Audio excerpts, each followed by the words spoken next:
गड़गड़ाहट के साथ यदा करतल ध्वन के साथ स्वागत करेंगे। ग्लानिर्भवति भारत अभ्युत्थानम् अधर्मस्य तालियों की गड़गड़ाहट के साथ एक बार मोदी जी को तालियों की गड़गड़ाहट के साथ स्वागत करें, अभिनंदन करें। परित्राणाय दुनिया के सबसे लोकप्रिय नेता, भारत के यशस्वी प्रधानमंत्री माननीय नरेंद्र मोदी जी का तालियों की गड़गड़ाहट के साथ करतल ध्वन के साथ संस्थापनार्थाय संभवामि युगे युगे।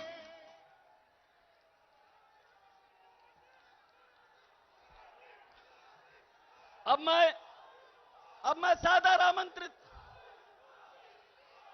अब मैं माननीय प्रधानमंत्री जी के मार्गदर्शन में नए भारत का नया उत्तर प्रदेश बनाने के लिए प्रातः जागरण से लेकर देर रात्रि तक परिश्रम की पराकाष्ठा करने वाले उत्तर प्रदेश के लोकप्रिय मुख्यमंत्री पूज्य योगी आदित्यनाथ जी महाराज को स्वागत भाषण के लिए सादर आमंत्रित करता हूं। स्वागत भाषण के लिए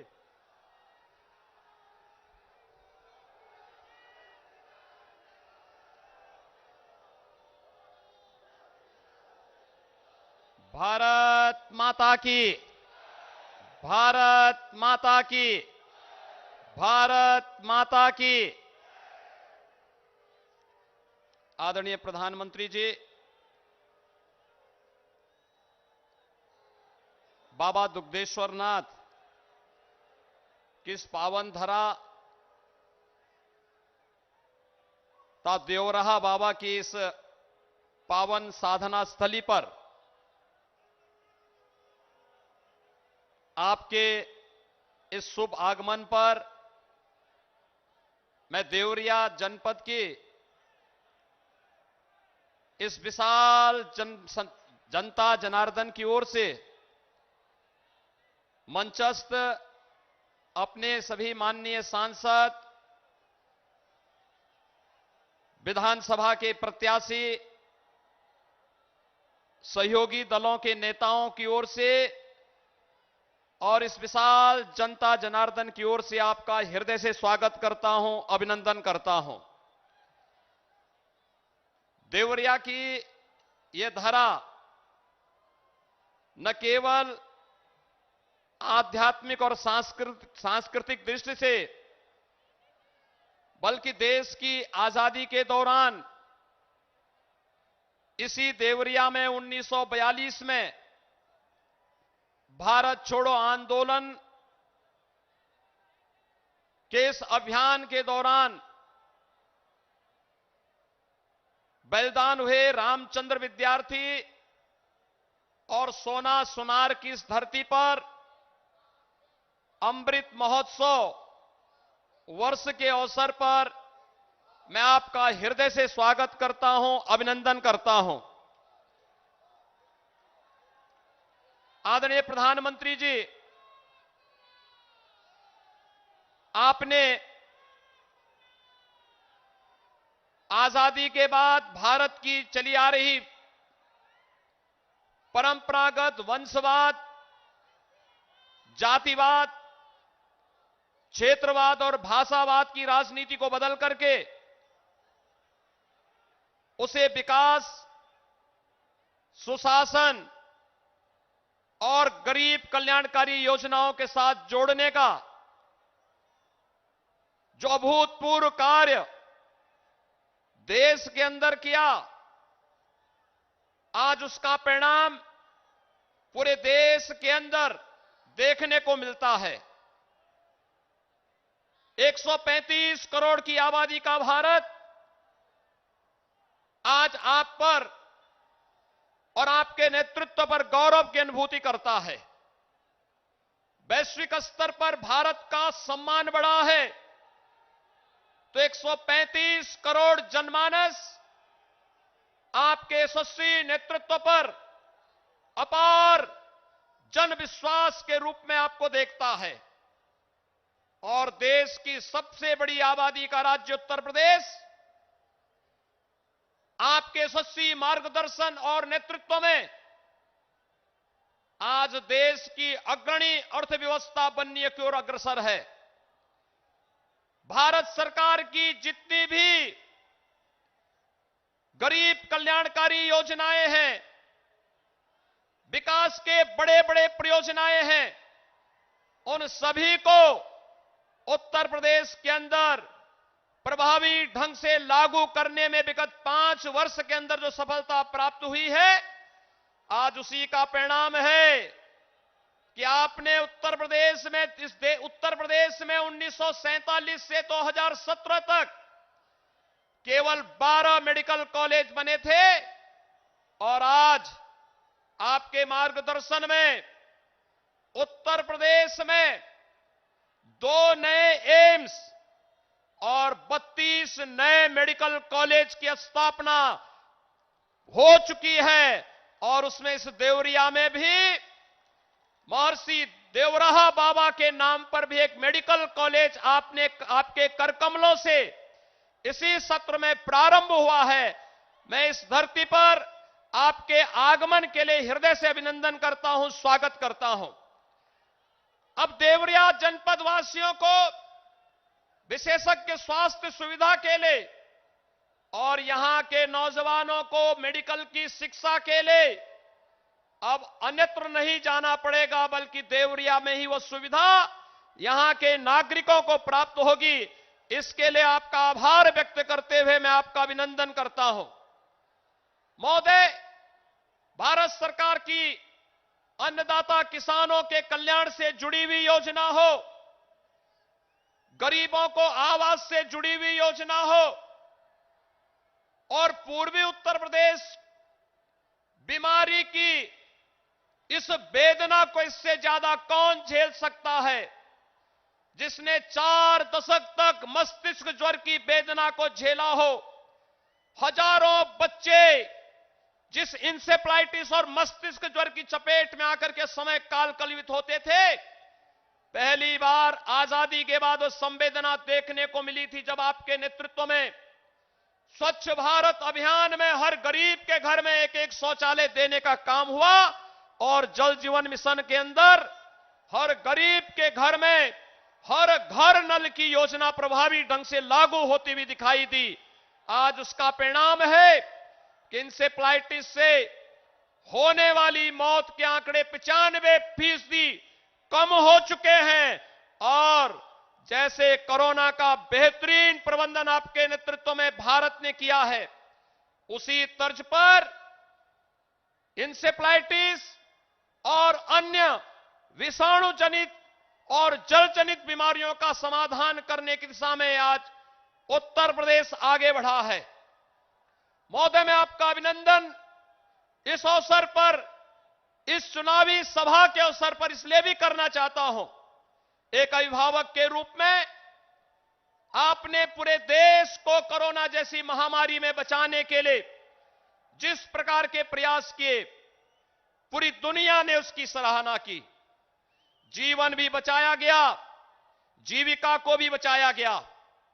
पूर्वी उत्तर प्रदेश का कोई जनपद ऐसा नहीं जिस जनपद में 1 लाख से लेकर 1.5 लाख तक प्रवासी कामगार और श्रमिक सुरक्षित अपने घरों तक न पहुंचे हों और प्रत्येक व्यक्ति तक राशन की सुविधा, प्रत्येक व्यक्ति तक जनधन अकाउंट में पैसे की व्यवस्था, प्रत्येक पटरी व्यवसायी तक भरण पोषण के लिए धनराशि की व्यवस्था हो, या फिर उन्हें कोरोना कालखंड में प्रारंभिक महीनों में फ्री में रसोई गैस के सिलेंडर उपलब्ध कराने की व्यवस्था रही हो, ये सभी कार्य सफलतापूर्वक संपन्न हुए।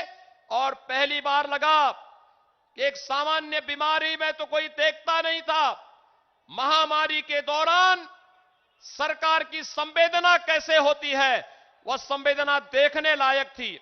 आज के इस अवसर पर जब हम लोग देवरिया की भूमि पर यहां पर आज भारतीय जनता पार्टी के प्रत्याशियों के समर्थन में आदरणीय प्रधानमंत्री जी का मार्गदर्शन प्राप्त करने के लिए आए हैं, भाइयों बहनों, आप भी इस बात को जानते हैं, क्या 5 साल पहले आपको बिजली मिलती थी?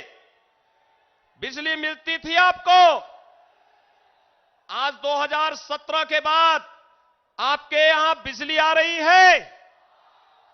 बिजली अगर मिल रही है तो इसका कारण है प्रधानमंत्री सौभाग्य योजना, जिसके तहत उत्तर प्रदेश के 1,21,000 मजरों में न केवल विद्युतीकरण का कार्य संपन्न हुआ, बल्कि 1,43,00,000 परिवारों को निःशुल्क विद्युत कनेक्शन देने का काम भी इस योजना के अंतर्गत हुआ है।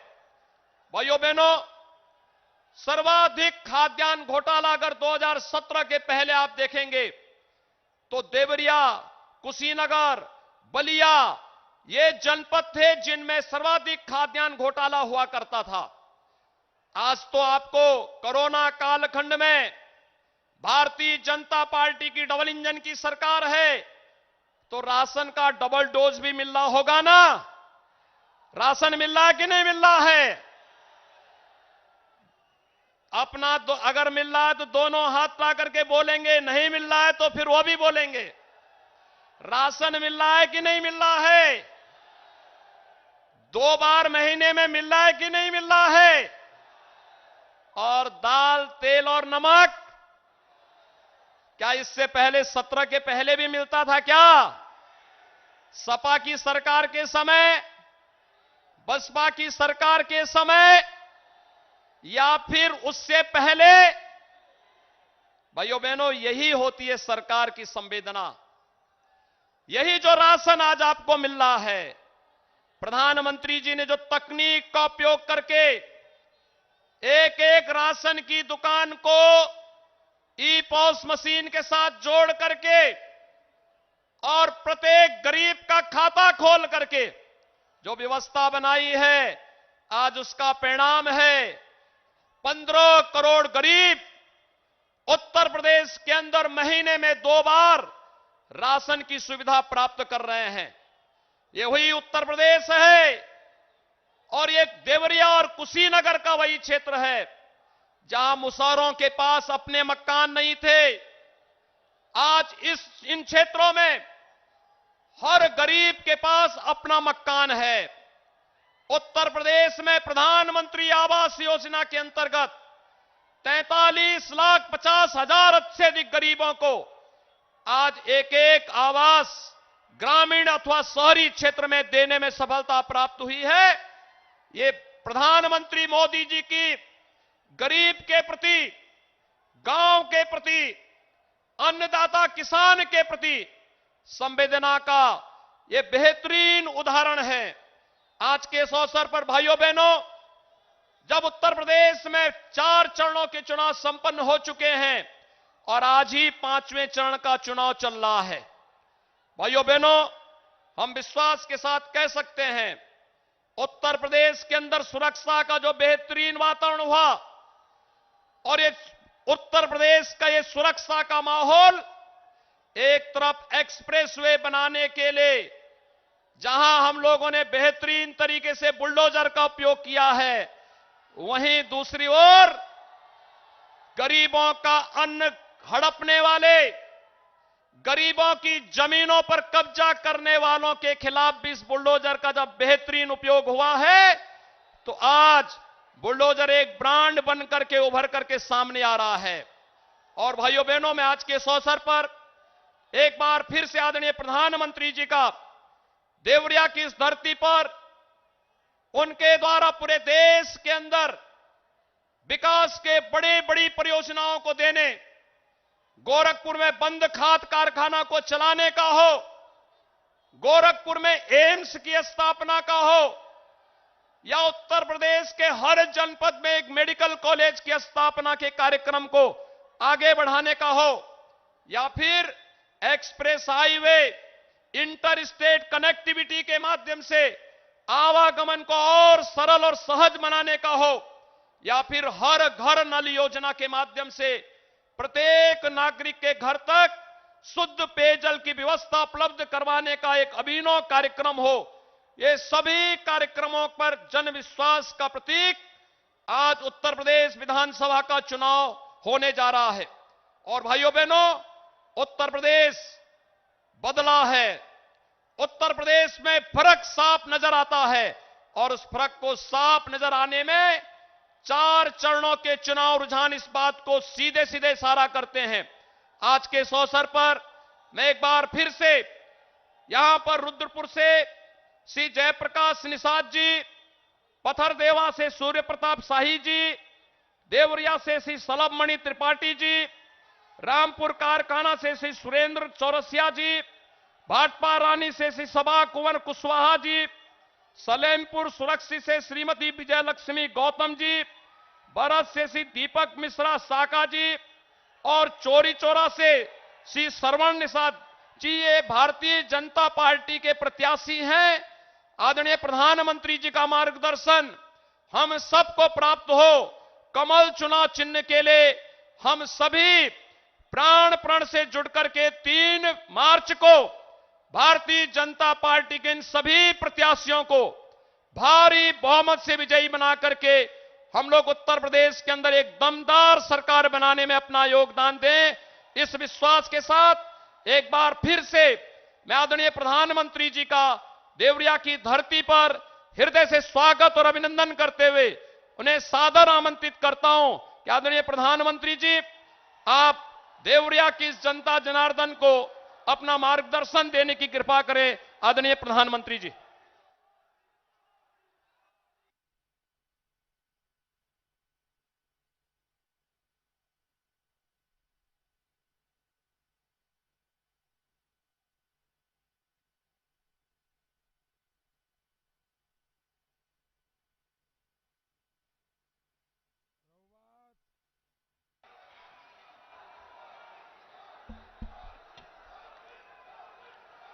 रउआ सबके राम राम।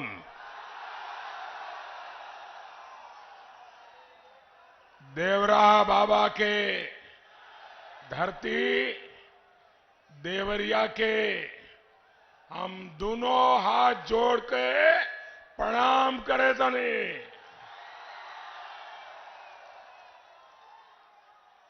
देवरिया की धरती पर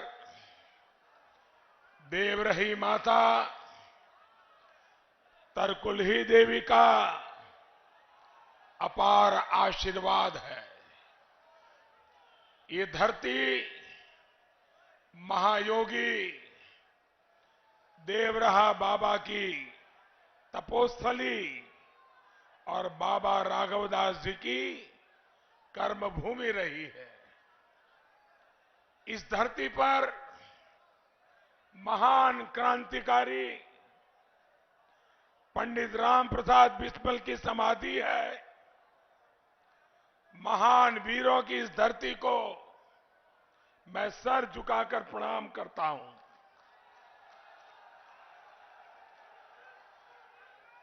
मैं दूसरे जिलों से जुड़े सभी मतदाता बहनों और भाइयों का भी अभिवादन करता हूं। साथियों, इन चुनावों में मुझे अनेक बार उत्तर प्रदेश आने का मौका मिला है। यूपी में इस बार जिस तरह का चुनाव हो रहा है उसे ये गौर परिवारवादी समझ ही नहीं पा रहे हैं। इस बार का चुनाव गौर परिवारवादियों और घनघोर राष्ट्रभक्तों के बीच है।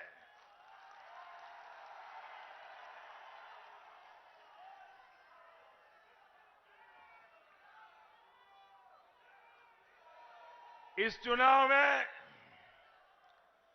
परिवारवादियों के खिलाफ दलित, शोषित, पीड़ित, वंचित सबके सब एकजुट है।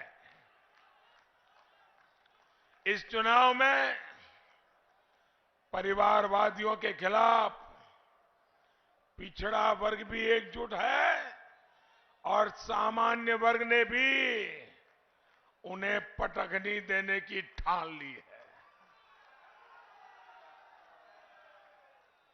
इन परिवारवादियों ने अपने 5 साल में गरीबों पर जितना अत्याचार किया वो मेरे गरीब भाई बहन उसे कभी भूल नहीं सकते। और इसलिए आज 5वें चरण में भी भाजपा को और उसके सहयोगी दलों को, अपना दल हो, निषाद पार्टी हो, एनडीए को जमकर वोट मिल रहे हैं और हर तरफ एक ही गूंज है, आएगी तो भाजपा ही, आएंगे तो योगी ही। भाइयों और बहनों, इन गौर परिवारवादियों ने सिर्फ और सिर्फ अपनी जरूरतों पर ध्यान दिया, आपको हमेशा हाशिए पर रखा। देवरिया के लोगों को याद है कि घर में कोई बीमार पड़े तो आधी रात को कैसे जीप लेकर गोरखपुर भागना पड़ता था। दशकों से ऐसा हो रहा था, लेकिन पहले की सरकारों ने आपकी जरूरत पर ध्यान ही नहीं दिया। गोरखपुर, देवरिया और आसपास के क्षेत्र में दिमागी बुखार से कितने ही मासूम बच्चों को दुखद मृत्यु हो जाती थी, लेकिन इस स्थिति को सुधारने के लिए इन परिवारवादियों ने कुछ नहीं किया। ये योगी जी की सरकार का ही प्रयास है कि इस क्षेत्र में दिमागी बुखार काबू में आया है और ज्यादा से ज्यादा बच्चों का जीवन बच रहा है।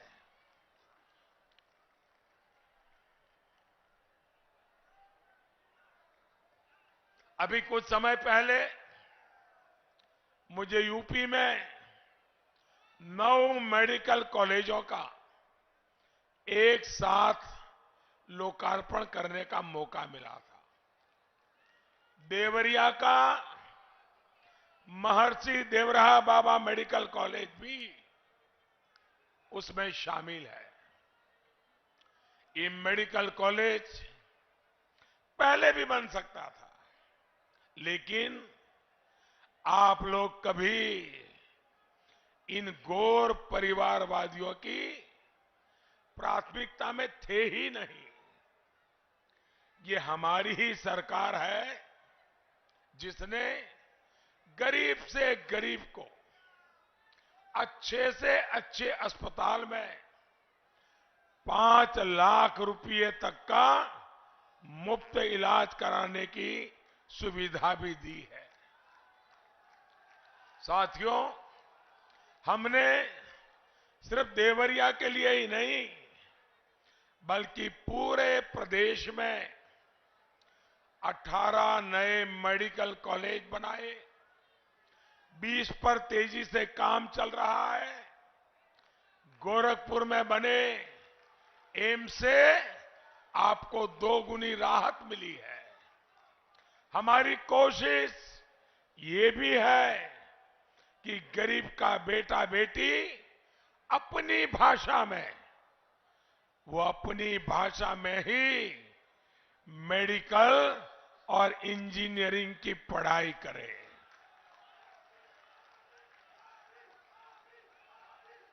इसका बहुत बड़ा लाभ देवरिया और पूर्वांचल के हिंदी मीडियम में पढ़ने वाले मेरे सभी बेटे बेटियों को इसका लाभ होने वाला है।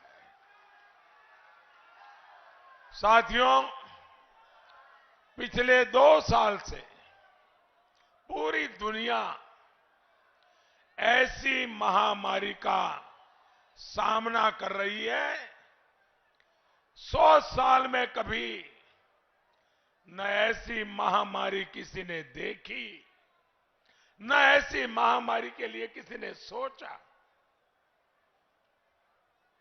पूरी दुनिया को, पूरी मानव जात को इस महामारी ने चपेट में लिया है। इस समय विपक्ष का भी यह दायित्व था कि वो अपनी जिम्मेदारी समझे, लोगों का हौसला बढ़ाएं। लेकिन संकट के इस समय में परिवारवादियों ने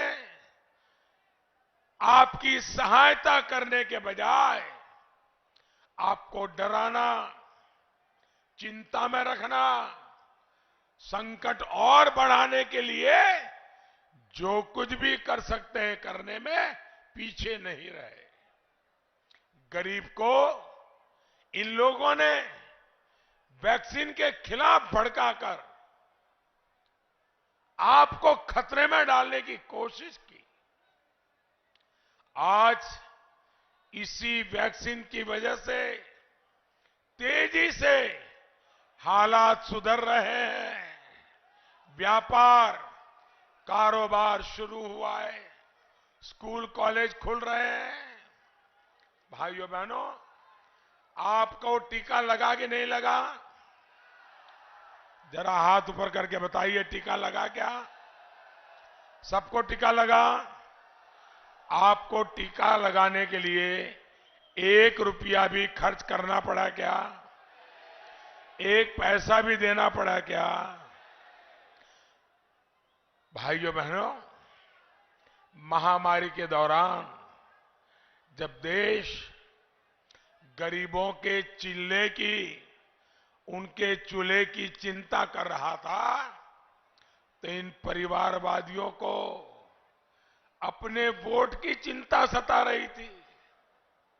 ये डबल इंजन की सरकार है जो यूपी के 9 करोड़ से अधिक पिछड़ों को, 3 करोड़ दलित भाई बहनों को और सामान्य वर्ग के 3 करोड़ परिवारों को मुफ्त राशन दे रही है, 15 करोड़ परिवारों को। मुश्किल में समय में अपना ही साथ देता है। जो पराया होता है वो इन गौर परिवारवादियों की तरह घर में बैठ जाता है। भाइयों और बहनों, देवरिया समेत इस क्षेत्र की पहचान गन्ना उत्पादन से है।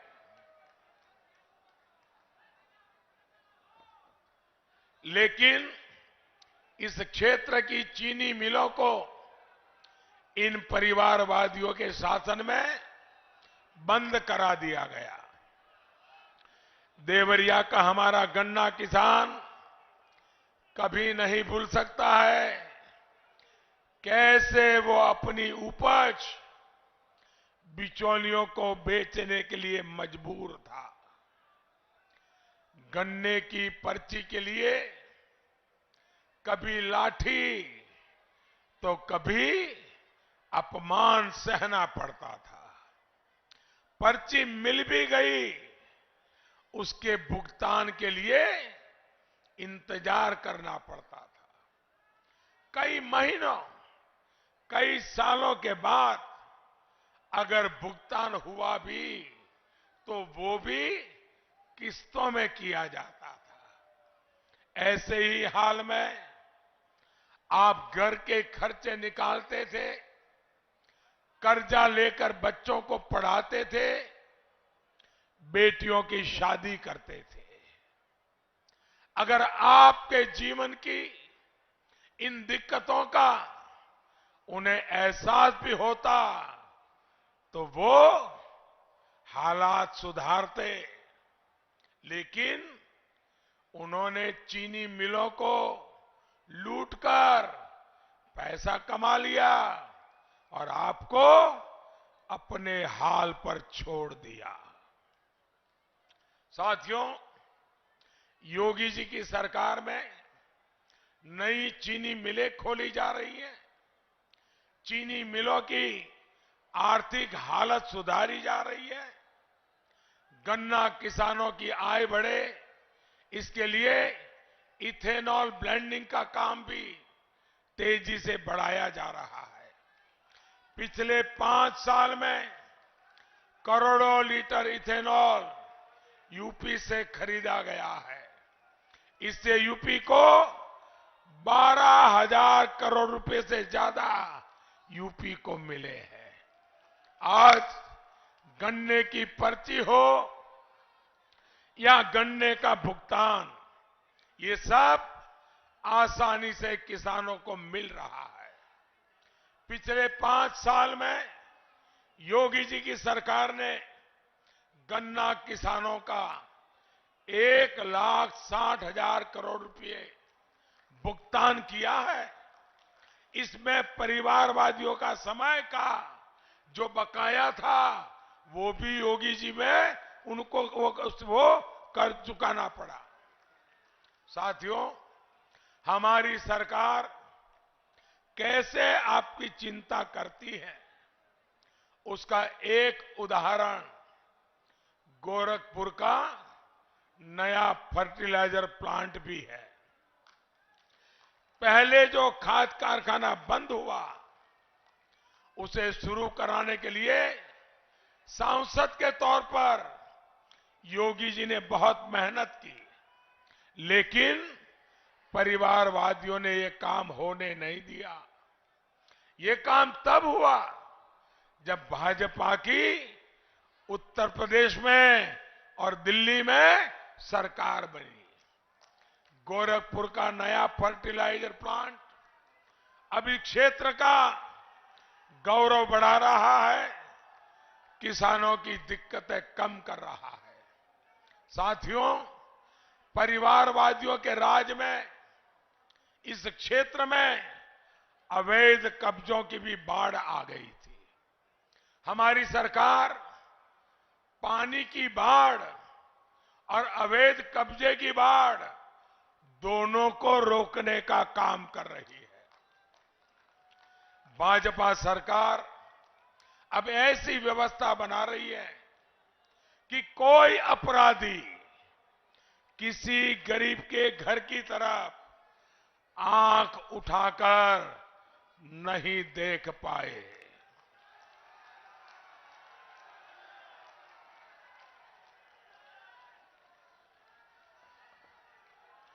ड्रोन से गांव-गांव मैपिंग कराकर घरौनी देने का काम तेजी से चल रहा है। जिसको भी घरौनी मिल रही है, प्रॉपर्टी का कार्ड मिल रहा है, उसके लिए बैंकों से मदद मिलना भी आसान हो रहा है।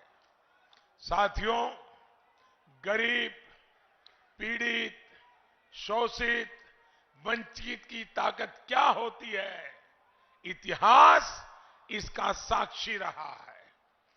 गरीब इतिहास में कितनी बड़ी भूमिका अदा करता है, वो जरा हमारे पुरातन बातों को देखेंगे तो पता चलेगा। अब देखिए, भगवान श्री कृष्ण ने जब गोवर्धन पर्वत उठाया तो उसमें गांव के हर वर्ग की वो अपनी लाठी लेके खड़ा हो गया और शक्ति शामिल थी। राजकुमार सिद्धार्थ भी राजा की संतान थे, लेकिन गरीबों के आशीर्वाद ने उन्हें भगवान बुद्ध बना दिया। देवरिया की धरती तो भगवान राम से जुड़ी है। अयोध्या के राजकुमार राम, अयोध्या के राजकुमार राम, धरती के मर्यादा पुरुषोत्तम राम तब बने जब उन्हें मित्र निषाद राज का साथ मिला। जब उन्होंने सबरी के झूठे बैर खाए, जब उन्हें माता अहिल्या का आशीर्वाद मिला, जब उन्होंने वनवासी साथियों की सेना को साथ लिया, जिस देश की इतनी महान विरासत हो, देश के सभी राजनीतिक दल इससे कुछ सीखते, उससे कुछ प्रेरणा लेते और गरीबों को साथ लेकर चलने के पथ पर चल सकते थे, लेकिन वो नहीं चले। हमने तो उसी पथ को पकड़ा है।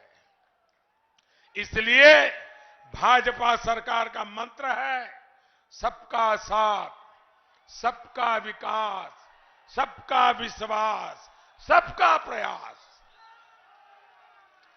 गरीबों के पास पक्का घर हो, घर में नल से जल हो, गैस का कनेक्शन हो, बिजली हो, शौचालय हो, घर तक पक्की सड़क हो, गरीब के जीवन को आसान बनाने वाली ऐसी अनेक योजनाएं हमारी सरकार पूरी ताकत से आगे बढ़ा रही है। जाति धर्म से ऊपर उठकर बढ़ाया है सम्मान, सबसे पहले गरीब कल्याण, यही हमारी प्राथमिकता रही है। भाइयों बहनों, आपका एक एक वोट आपका जीवन आसान बनाएगा, आपका भविष्य सुरक्षित करेगा।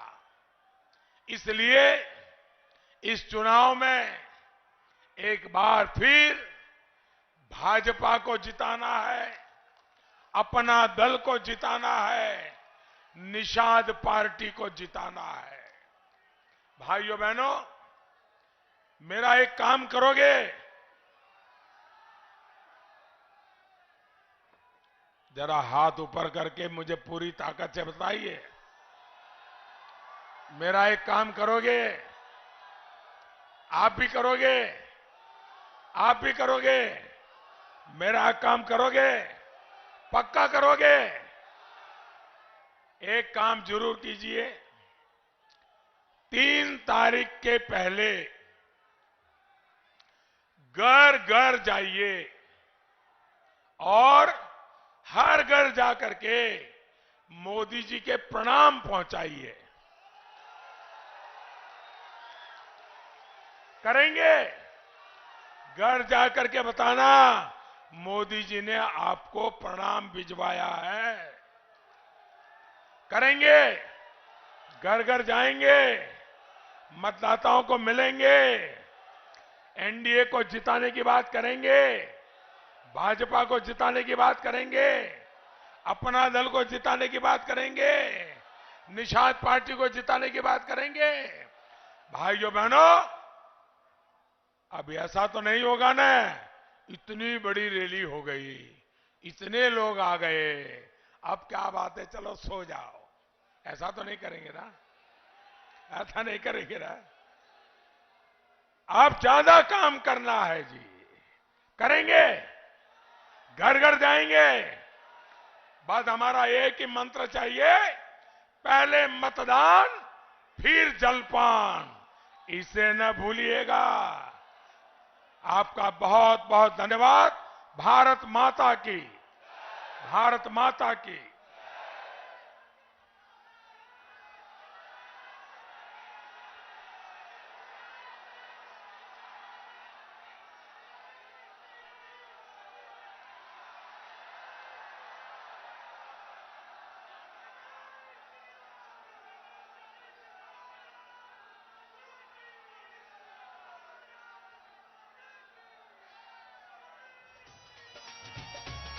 जय श्री राम। मैं कन्हैया मित्तल अपना निजी विचार इस गीत के जरिए अपने निजी YouTube चैनल पर डाल रहा हूं। आपको पसंद आए तो इसको शेयर करें, सुने और कमेंट करें, और पसंद ना आए तो आपसे गुजारिश, इसको इग्नोर करें। जय श्री राम।